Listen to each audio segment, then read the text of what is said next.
الحمد لله كفى وسلام على عباده الذين اصطفى أما بعد قال الله سبحانه وتعالى فأعوذ بالله من الشيطان الرجيم بسم الله الرحمن الرحيم ولأضلنهم ولأمنينهم ولآمرنهم فليبتكن آذان الأنعام ولآمرنهم فليغيرن خلق الله وعن ابن مسعود رضي الله عنه قال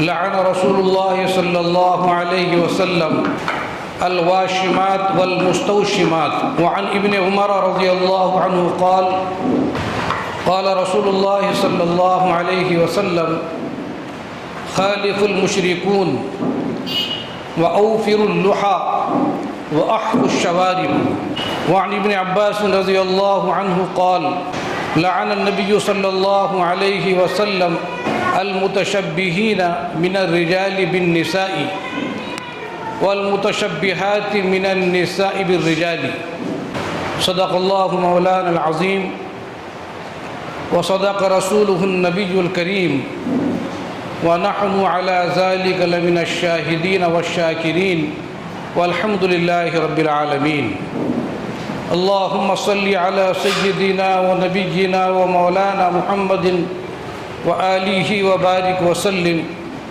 سبحانك لا علم لنا إلا ما علمتنا إنك أنت العليم الحكيم بزرگان محترم اور برادران عزیز السلام علیکم ورحمۃ اللہ وبرکاتہ۔ محترم حضرات، شریعت اسلامیہ ایک دستور حیات ہے۔ انسان کی زندگی میں جتنے اتار چڑھاؤ آتے ہیں، جتنے نشیب و فراز آتے ہیں، اور انسانی زندگی جن جن مراحل سے گزرتی ہے اور جن حالات سے دوچار ہوتی ہے، ان تمام کا واحد حل شریعت اسلام نے پیش کیا ہے۔ ان الدین عند اللہ الاسلام، اللہ کے نزدیک اگر کوئی معتبر مذہب ہے، دھرم ہے، وہ دین اسلام ہے۔ لہذا شریعت اسلام ایک کامل و مکمل دستور حیات ہے، انسان کے رہنے، جینے اور زندگی گزارنے کا مکمل نظام حیات ہے۔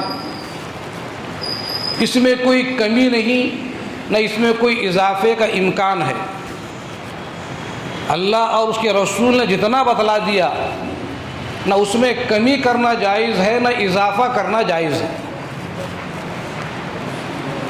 نہ کوتاہی اس میں ہو سکتی ہے اور نہ اس میں زیادتی ہو سکتی ہے۔ خوبصورت نظر آنا، حسین و جمیل لگنا انسان کا فطری تقاضا ہے، مرد ہو چاہے عورت ہو، بچہ ہو چاہے جوان ہو، ادھیڑ عمر کا ہو چاہے بوڑھا ہو، ہر ایک کا ایک فطری تقاضا ہے کہ وہ حسین و جمیل اور خوبصورت اور اچھا لگے۔ شریعت نے اس کے حدود مقرر فرمائے ہیں۔ اگر شریعت کے حدود کے اندر رہتے ہوئے اگر کوئی زیب و زینت اختیار کرتا ہے،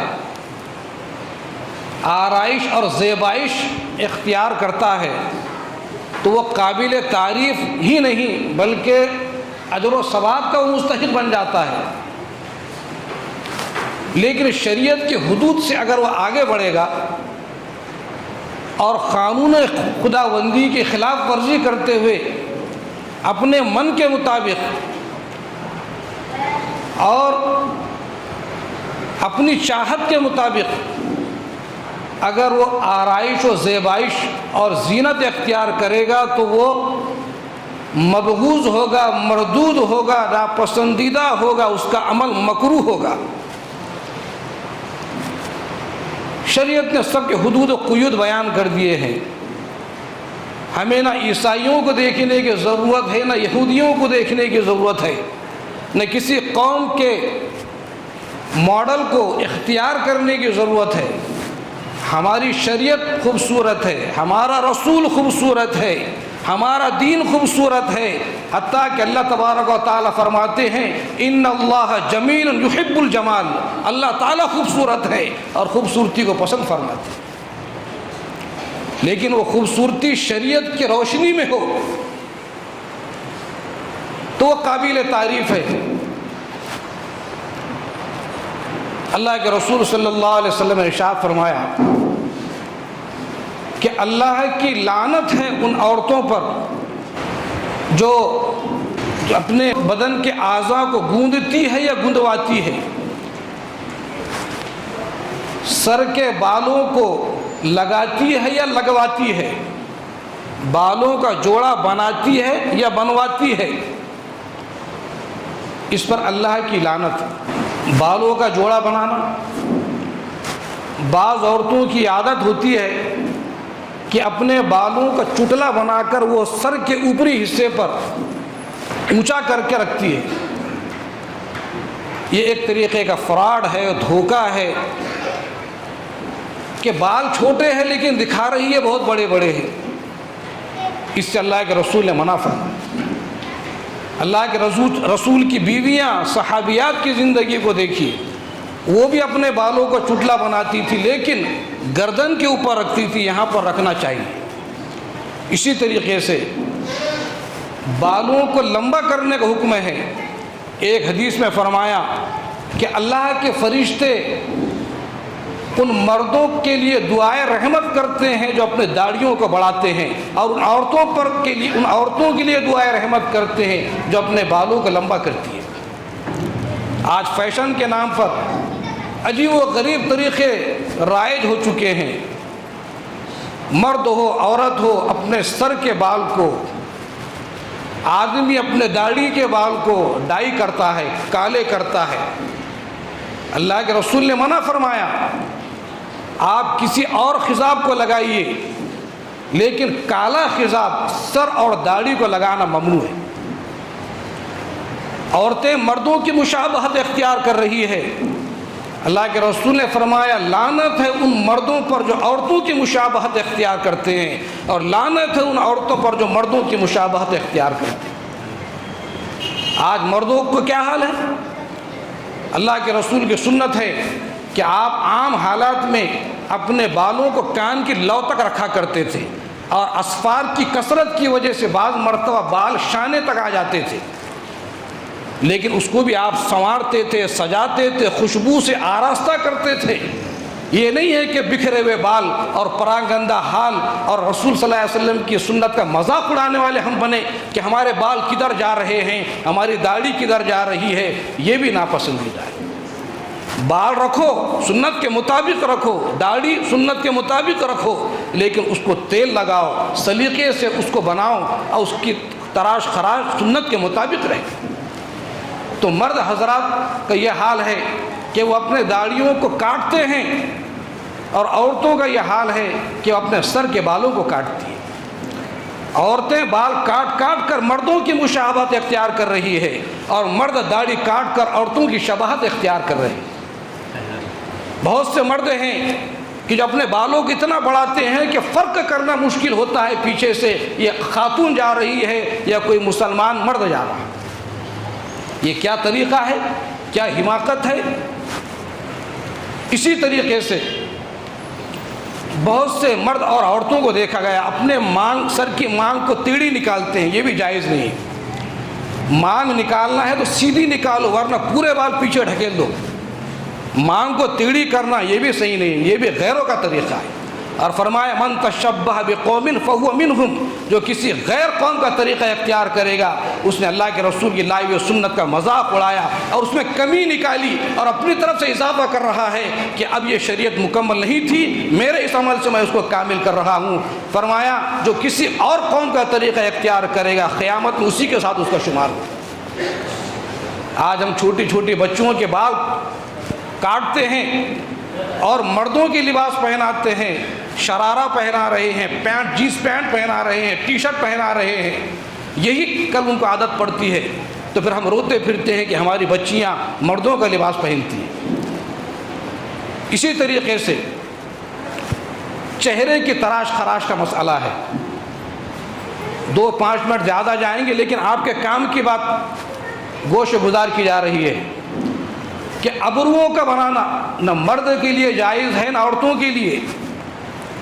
یہ جو بھویں ہیں اس کے بیچ میں بال کو صاف کیا جاتا ہے، آزو بازو سے تراشا جاتا ہے، یہ بھی اللہ کی تخلیق میں تبدیلی ہے، اور قرآن نے صاف کہہ دیا ہے کہ شیطان تو تمہیں گمراہ کرنا چاہتا ہے، تمہارے اندر آرزویں پیدا کرنا چاہتا ہے، اور وہ حکم دیتا ہے کہ جانوروں کے کانوں کو چھید کا سوراخ بنایا جائے، اور مرد اور عورتیں اللہ کی بنائی ہوئی تخلیق میں تبدیلی کریں۔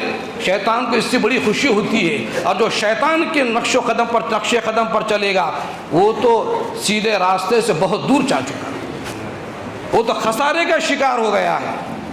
شیطان ہمارے دل میں تمنائیں آرزویں پیدا کرتا ہے کہ لوگ تمہیں دیکھیں گے تو خوش ہو جائیں گے، حالانکہ رسول اللہ کی سنت کو چھوڑ کر اگر زندگی گزارتے ہیں تو تھوڑی دیر کے لیے ہم اپنے آپ کو تو محسوس کریں گے کہ ہم اچھے لگ رہے ہیں، لیکن لوگ ہم کو پسند نہیں کریں گے۔ بھووں کے بال اگر ٹیڑھے میڑے ہو جائیں اور بکھر جائیں تو ان کو درست تو کیا جا سکتا ہے، لیکن خوبصورتی کے لیے ان کو باریک کرنا، بیچ میں سے جو تو صاف کرنا، یہ بالکل جائز نہیں۔ اسی طریقے سے عورت کے چہرے پر اگر بال آئے ہیں، ٹھوڈی پہ بال آئے ہیں، لبوں کے اوپر آئے ہیں، پیشانی کے پاس آئے ہیں، تو اس کو صاف کرنے کی اجازت ہے، اور اگر شوہر کے لیے اگر وہ صاف کرتی ہے تو اس میں اس کو ثواب بھی ہے کہ شوہر کے لیے زینت اختیار کرنے کا عورتوں کو حکم دیا گیا ہے۔ لیکن آنکھوں کے اندر آئی لائنر لگانا تاکہ آنکھیں خوشنما لگے، یہ بھی فراڈ ہے، دھوکہ ہے۔ لہٰذا اگر آئی لائنر اگر کوئی عورت لگاتی ہے، مصنوعی پلکیں بٹھاتی ہے، تو وہ لگا تو سکتی ہے اپنے شوہر کے لیے، لیکن اپنی خوبصورتی دوسروں کو دکھانے کے لیے اگر وہ لگاتی ہے تو یہ بالکل ناجائز ہے۔ اگر اس کے وضو کا پانی آئر لائنر کی وجہ سے پلکوں تک نہیں پہنچے گا تو اس کا وضو اور غسل بھی صحیح نہیں ہو سکتا۔ اسی طریقے سے ہمارے جسم کے اندر جو بال ہیں، سر کے بال کو بڑھانے کا حکم ہے عورتوں کے لیے، لیکن کوئی بیماری ہے تو بال کو منہ نکل آئے ہیں جس کی وجہ سے بال نہیں بڑھتے، یا سر میں کوئی بیماری ہے جس کی وجہ سے بال نہیں بڑھتے، تو اتنا کاٹنے کی اجازت ہے کہ جس سے بال بڑھے۔ لیکن مردوں کے لیے چہرے پر اگر بال نہیں ہے، داڑھی لانا چاہتا ہے، داڑھی نہیں آ رہی ہے، تو چہرے پر کھورا پھرانا، اس طرح پھرانا تاکہ بال گنجان آئے، یہ بھی جائز نہیں، اس لیے کہ اللہ کی تخلیق میں تبدیلی ہم نہیں کر سکتے۔ بعض عورتیں بیوٹی پارلر میں جاتی ہے، مساج سینٹر میں جاتی ہے، تو اگر بیوٹی پارلر میں صرف چہرے کا فیشل کرنا ہے، چہرے کو صاف کرنا ہے تو اس کی اجازت ہے، مہندی لگانا ہے اس کی اجازت ہے، بالوں کو ڈائی کرنا ہے لیکن کالے کلر سے نہیں، اجازت ہے، لیکن چہرے کی، بدن کی، اعضاء کی مالش کرنا اور اپنے بدن کے مستور اعضاء کو، پوشیدہ اعضاء کو غیر مرد یا غیر عورت کے سامنے ظاہر کرنا بالکل ناجائز و حرام۔ ہماری عورتیں بیوٹی پارلر پہ جاتی ہے، وہاں پر اپنے اعضاء کو ظاہر کرتی ہے، کبھی تو وہ مرد ہوتے ہیں جو اس کا فیشل کرنے والے ہوتے ہیں، اور کبھی تو عورتیں ہوتی ہے جو ان کے بدن کے پوشیدہ اعضاء کو ظاہر کر کے اس کے بال صاف کرتی ہے، بالکل ناجائز و حرام۔ مسائل کو معلوم کرو، فَاذْكُرُوا أَهْلَ الذِّكْرِ إِن كُنتُمْ لَا تَعْلَمُونَ، اگر تمہیں کوئی چیز معلوم نہیں اہل علم سے معلوم کرو۔ ہم اپنے من کے مطابق زندگی گزارتے ہیں، سمجھتے ہیں کہ ہم جو کر رہے ہیں وہ صحیح، حالانکہ بہت سی باتیں ہماری غلط ہوتی ہیں۔ اسی طریقے سے اگر مساج سینٹر میں مرد کا مساج کر رہا ہے، جو بعض مرتبہ ضروری ہوتا ہے کسی بیماری وغیرہ کی وجہ سے، بدن میں تکلیف ہے تو مساج کرنے کے لیے ڈاکٹر کہتا ہے، تو مرد کا مساج کر رہا ہے اور عورت کا مساج کر رہی ہے، لیکن ضرورتاً اس میں بھی یہ ہے کہ بدن کے پوشیدہ اعضاء ظاہر نہ ہو تو اجازت ہے۔ لیکن بہت سے بیوٹی پارلر میں ایسا ہے کہ جہاں پر ہونٹوں کی سرجری ہو رہی ہے تاکہ ہونٹ پتلے ہوں، ناک کی سرجری ہو رہی ہے تاکہ ناک کھڑی نظر آئے، ابروؤں کو تراشا جا رہا ہے، دانتوں کے درمیان خلا پیدا کیا جاتا ہے تاکہ دانت چمکدار خوبصورت نظر آئے۔ یہ اللہ کی تخلیق میں تبدیلی ہے جو بالکل ناجائز و حرام۔ مہندی لگاتے ہیں، مہندی لگانا بالکل یقینی طور پر صحیح بات ہے، لیکن مردوں کا مہندی لگانا ہاتھوں پر یہ کہاں سے ثابت ہے؟ عورتوں کو مہندی لگانے کی اجازت ہے، لیکن عجیب و غریب فیشن وجود میں آئے ہیں۔ ہاتھ پر مہندی لگانے کے بجائے اب پیٹھ پر مہندی لگائی جا رہی ہے، ڈیزائن بنائے جا رہے ہیں، پیٹ پر ڈیزائن بنائے جا رہے ہیں، اور حد تو یہ ہو گئی ہے کہ پنڈلی اور مانڈی کے اوپر بھی جو ہے تو ڈیزائن بنائے جا رہے ہیں۔ یہ بالکل اللہ کے قانون کے ساتھ بغاوت ہے، شریعت کے خلاف سازش ہے۔ ان تمام چیزوں کو تبدیل ہونا چاہیے۔ اس لیے ضرورت اس بات کی ہے کہ ہم اپنے وضع خطا کو، اپنی زندگی کو، اپنی چال ڈھال کو شریعت کے مطابق لانے کی کوشش کریں گے، اللہ تبارک و تعالیٰ اس میں برکت عطا فرمائے گا، اس میں عزت بھی ہوگی اور اللہ کی رحمت بھی ہوگی، اور لوگ ہم سے محبت کریں گے، اور اسلام کا صحیح پرچار ہوگا، اسلام کی صحیح تشہیر ہوگی۔ ورنہ ہمارے اعمال کی وجہ سے نہ صرف یہ کہ مسلمان بدنام ہو رہے ہیں بلکہ اسلام بھی بدنام ہو رہا ہے اور خدا کی شریعت رسوا ہو رہی ہے۔ اللہ سے دعا ہے اللہ تبارک و تعالیٰ کی سنی باتوں پر عمل کی توفیق عطا فرمائے۔ وآخر دعوانا ان الحمد للہ رب العالمین۔